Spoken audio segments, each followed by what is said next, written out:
Olam works in mysterious ways.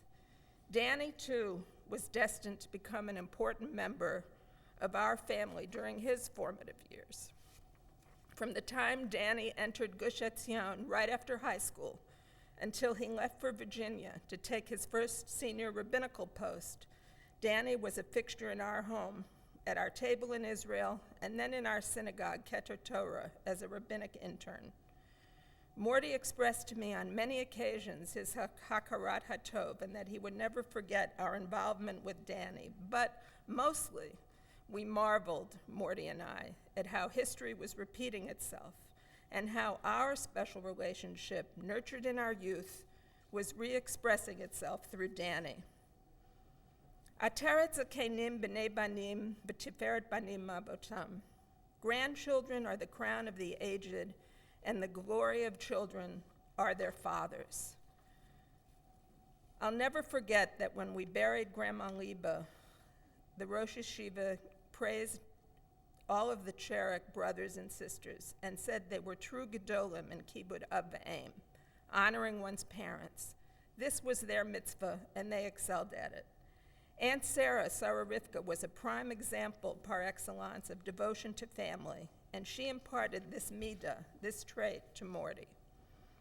And if our family was blessed with the royal crown of the mitzvah of Kibbud Av V'Aim, this Yerusha, this inheritance, has been aptly and richly received by Danny and David. By Danny, who told me on many occasions that all he is and all he has accomplished in the rabbinate is in the merit of his father. And by David, who's accomplished so much in the field of law, still holding true to the strong bases that Morty has given him. Helene asked me to speak to my mom, as the matriarch of our family, about her memories of Morty. Mom felt very close to Morty. After all, Morty was the ring bearer at her wedding. He was 4 years old. This is what she told me to say. I quote her. I heard him say many times that he could always count on me. Morty would tell Helene, I know who my friends are. Morty told Helene that he felt that whatever he asked of me, I would deliver. Morty said, I told you I can always count on Aunt Sylvia. And Mom felt the same way about Morty and Helene, who was often the one who initiated the call. And Morty, right beside her, she'd say, Morty wants to talk now. One more memory from Mom that was mentioned here earlier, Morty would come to run all the birthday parties at our home on Oakbrook Court. All the cousins looked up to him. He ran baseball games and he supervised our pony rides around Oakbrook Court, keeping us all in order and all safe. I also asked Abe to express his thoughts about Morty and the profound loss that he feels. I will read exactly what Abe wrote. It is hard to express the profound sense of loss I feel, and I have dreaded the finality of his passing. Mort was my closest relative. For the last 10 years or so, we talked weekly, if not daily. Mort was a brother to me, not a first cousin. Dialogues were rarely frivolous. Family, Judaism, religion, philosophy, baseball. We found meaning together in almost every conversation. He was my visual memory of the Cherrick side of our family, providing vivid details of the richness of the many personalities that touched our lives. Grandma Liba, Aunt Sarah, Uncle Fred, Aunt Edna, all of whom I knew, but Mort provided more context and knew these special people through a longer and more reflective lens than I had. He was the only cousin who had an intimate relationship with my namesake, Uncle Abe Cherrick, who took him to his first baseball game at Sportsman's Park in St. Louis. My relationship with Mort developed as a young adolescent and into my teens when he would visit Aunt Sarah from Yeshiva in Skokie. On those weekends, Sal, Jordan, and I would spend hours talking on Friday night, usually over potato kugel and other Shabbos delicacies that Aunt Sarah would cook up. He was the oldest and venerable first cousin, the first to travel away to go to yeshiva, the first to become a rabbi. Our discussions lasted well past midnight. The gap between these lengthy discourses must have been 30 years, but it was the foundation for our relation over these last 10. Mort is also known to our Potomac, Maryland community. He spoke at every family simcha, bat mitzvahs, weddings, memorial Shabbatons. His life lessons that he imparted were grounded in the Torah he learned and in his close observations of the family role models he admired. He emphasized to my children and their spouses that there were enduring and timeless values, and their generation needed to be mindful of the sacred responsibility to remember and emulate what they stood for. Mort was a cherished sounding board for me.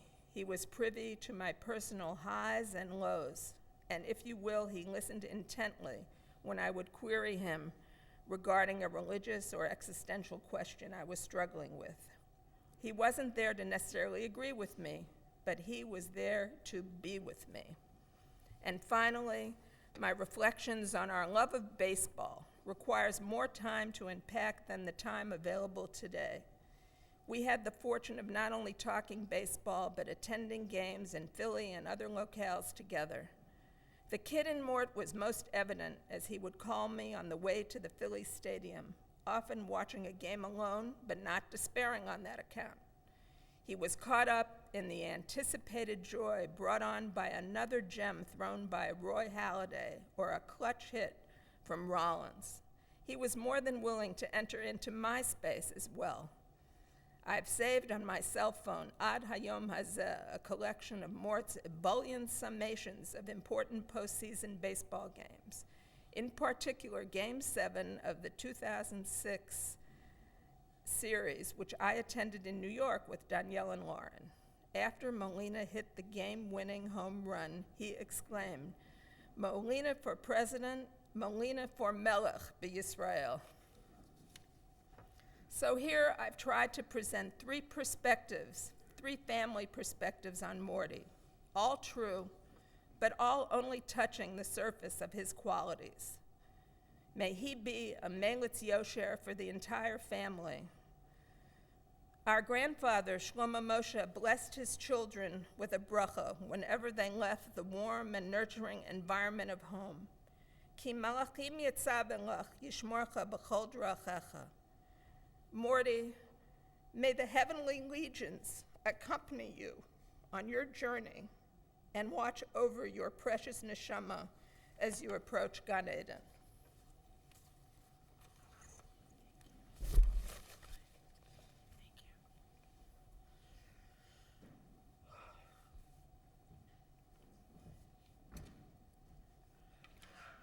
My Aunt Regine Meisel.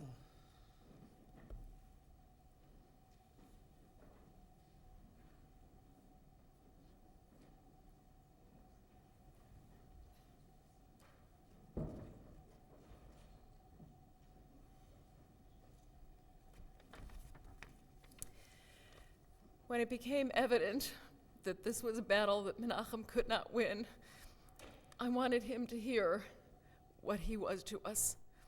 And so I wrote a few thoughts, and I emailed them to Helene, and she graciously consented to wait for the right moment and read them to Menachem.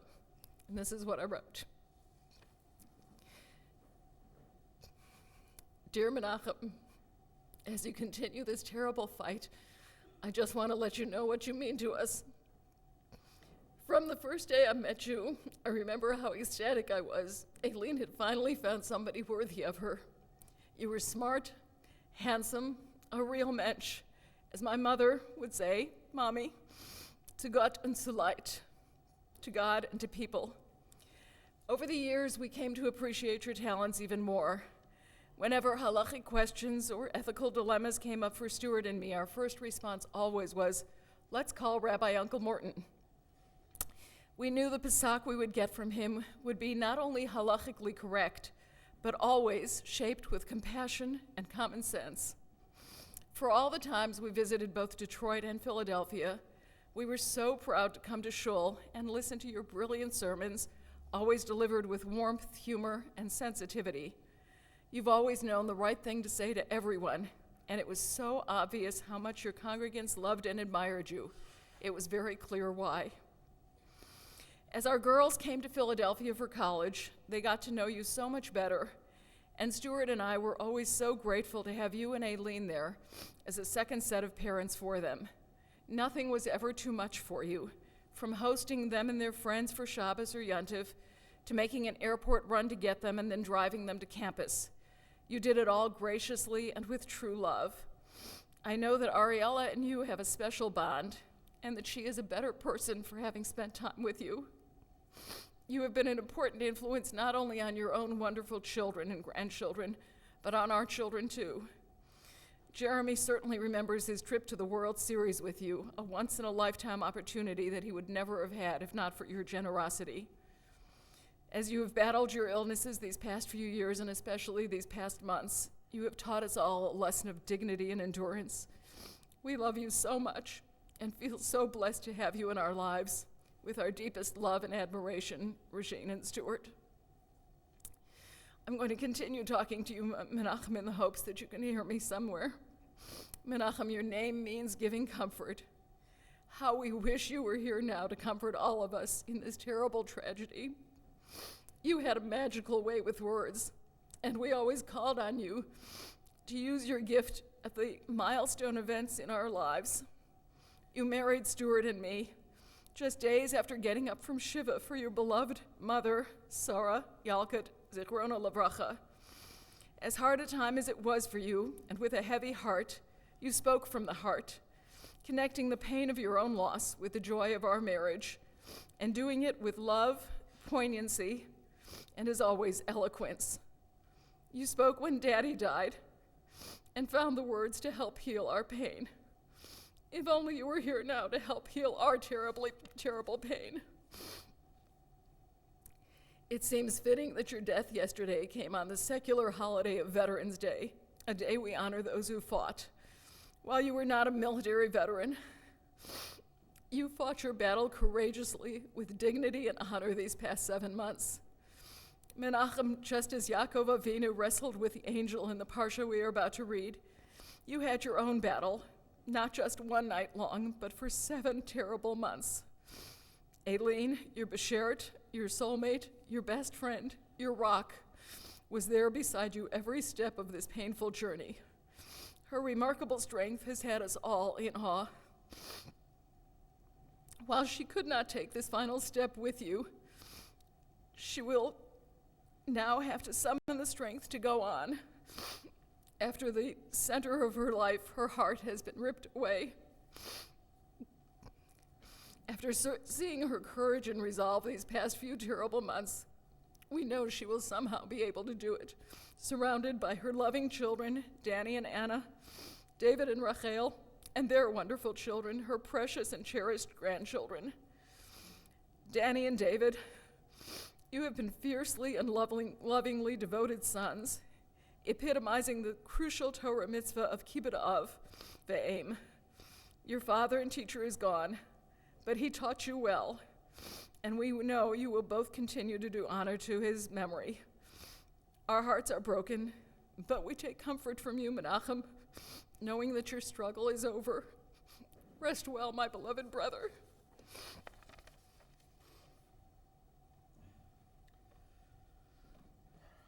Our cousin Ellen Cherrick.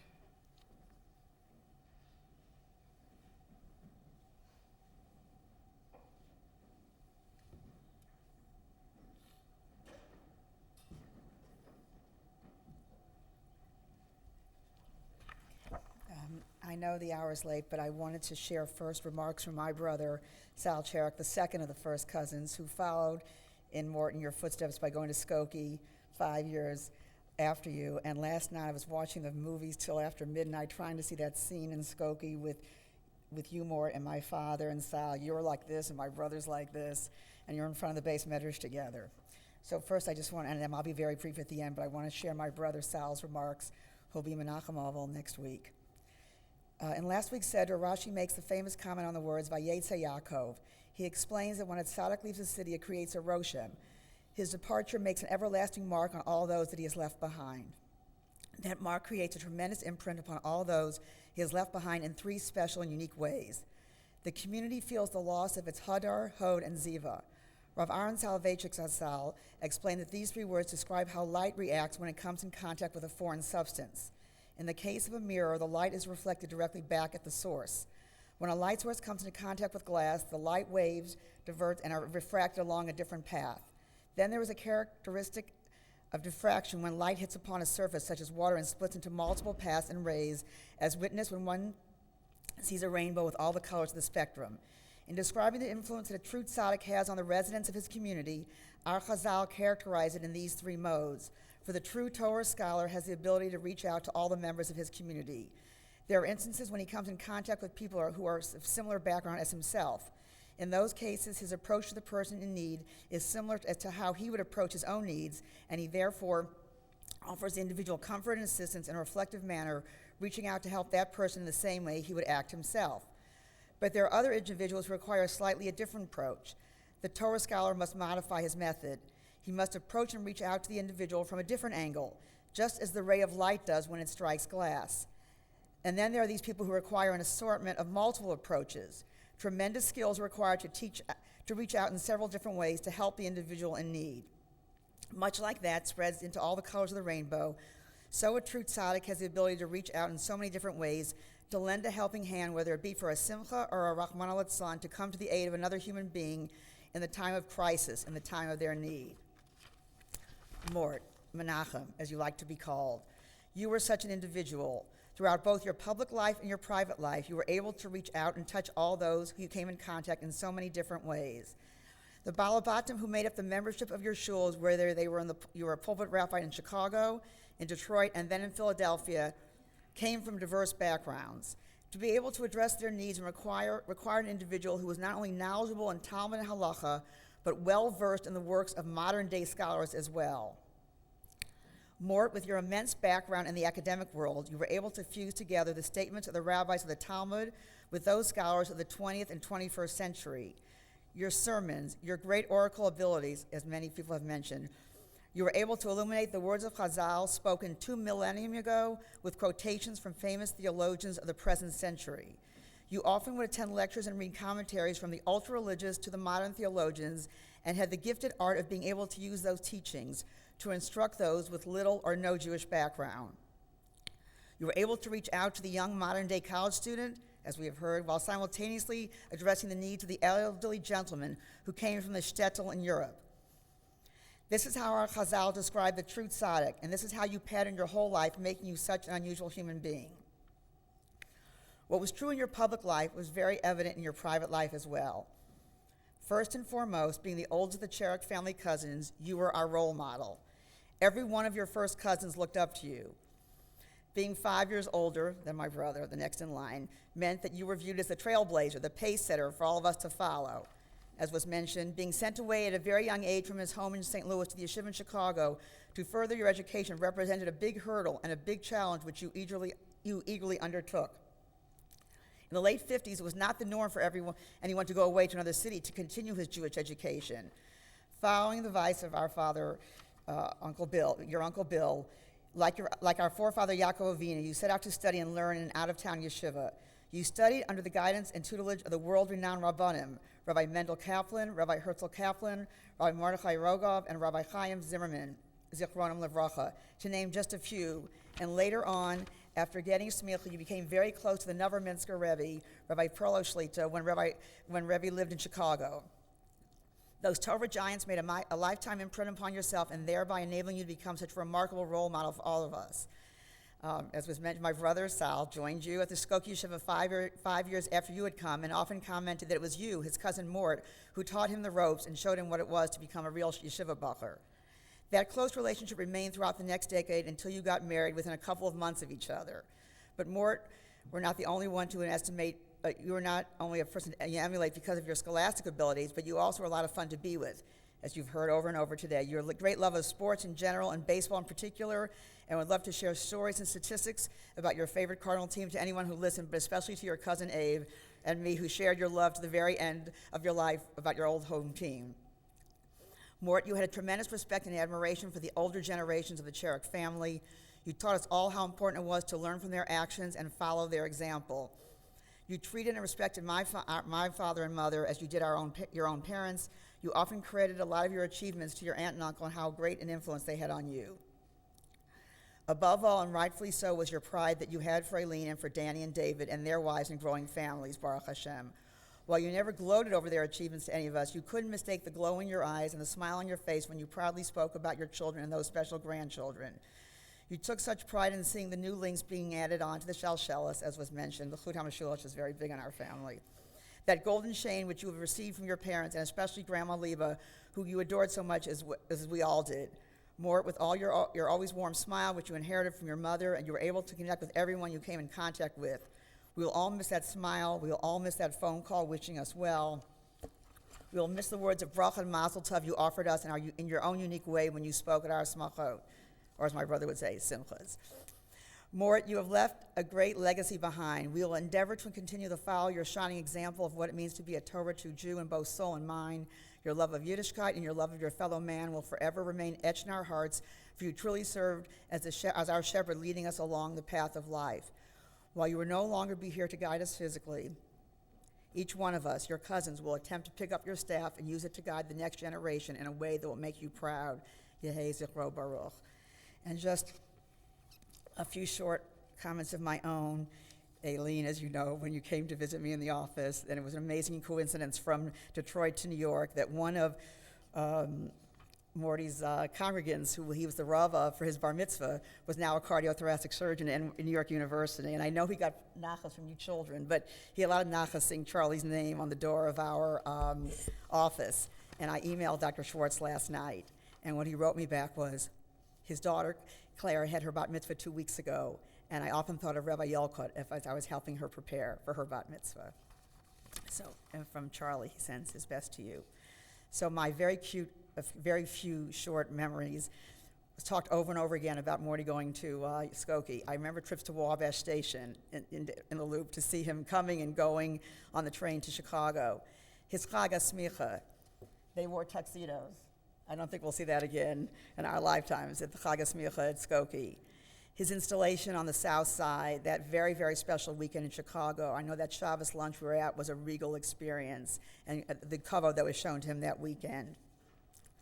From our beloved Aunt Edna's wedding, one of my favorite photos is of the Masada Kedushin, the Chazan, and the party planner, also known as Mort, Abe, and me. We were the three nervous Nellies under that chuppah getting ready, Hamev and Yavin. But it was a very special moment that I always smile when I look at the three of us. And finally, Mort, the story that I heard my whole life was that you were just an infant at our grandfather Shlomo Moshe's Shiva, the only grandchild so born yet. But my whole life I heard what a great nechama you were to the whole family that week. So now may your Chut HaMashulash, your grandchildren, bring great nechama to the family now and be a source of everlasting nachas for you to look down upon.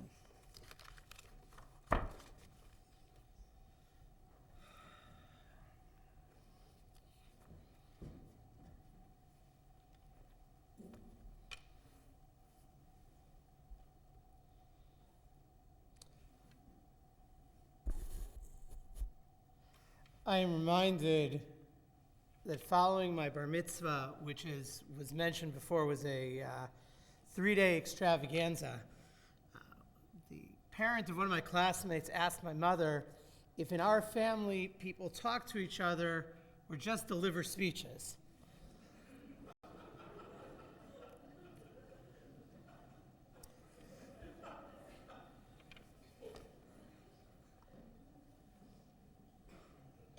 I'm going to reserve some of what I have to say before the Kfura in Israel tomorrow. My father specifically asked me that he wanted me to speak at the Levaya here as well. So I beg your indulgence for a few moments, L'kayim divrei hameis, in order to fulfill my father's wishes, to share some thoughts which really are a review of the beautiful things that have been shared until now. A couple of thank yous to start with. The last few months have been very, very difficult for our family. Watching my father's inexplicable and painful deterioration over the last few months. I need to thank my wife Anna and my sister-in-law Rachel for being selfless and encouraging us to do whatever we needed to do to be there for my father, to Badal L'chaim for my mother as well. I want to thank David for being with me all the time, but specifically during this difficult period. And words cannot express the thanks that I owe my mother for the grace and love and superhuman dedication she showed to my father. I think my brother and I only scratched the surface of knowing all of the things that Mom did for Dad this last half year. Thank you.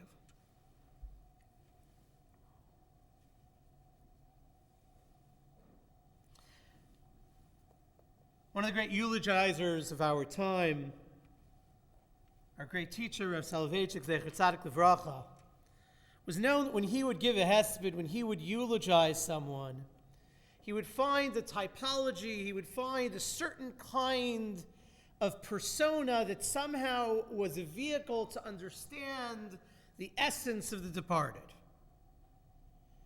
He would somehow pair people to holidays, somehow that the people represented the essence of a Rosh Chodesh, the essence of Shabbos. I would like for a couple of moments to talk about my father as what I will call historical man. First of all, my father was a person with great reverence for the past. It's been noted a number of times, the pasuk that my father, Hareini Kaparas Mishkavo, would regularly quote at family simchas, Chor Yemos Olam Binu Shnos Dor Vador, to remember eternal days, to ask the generations that came before you. And we grew up with these mythic figures, with my great-grandmother, Liba Cherrick, Alaa Shalom, my Bubby. On his deathbed, a couple of days before he died, my father could barely talk. And he said one of the last things he communicated to us, that he wanted his grandma Liba and his mother to be mentioned. His grandmother Liba had the unusual combination, as was noted, of fusing together the worlds of Lita, of Lithuania, and of Ireland. She was a pious woman, a loving woman. My father used to write her when he was in Chicago every week. He used to talk about her sitting with the Tzenurena, with the old Yiddish medrash. He used to talk about his mother. I remember my grandmother's funeral. My grandmother died 40 years ago this fall, 30 years ago this fall. Talked about the values she inculcated in him. He used to talk about his uncles, Uncle Sam and particularly Uncle Bill. He told me recently in the last year he remembers as a child the impact of watching Uncle Bill. It would be like an afternoon. They were driving somewhere and he would get out of the car, pull a yarmulke out of his pocket, and go into a phone booth to daven mincha. So that made an impact on him for the rest of his life. He used to talk about his years in Skokie, his Rebbeim, Rabbi Eugene, Rabbi Mendel Kaplan, Rabbi Rogoff, Rabbi Chaim Zimmerman, Rabbi Eliezer Berkovitz, Badal L'chaim, Rabbi Perlo. Amazing, wonderful stories. Stories that those of you who will be with us at Shiva will hear again. And like he had a glint in his eye when he would talk about those days when he was back in the past. He was attached to places. A couple of years ago, he took me to the west side of Chicago.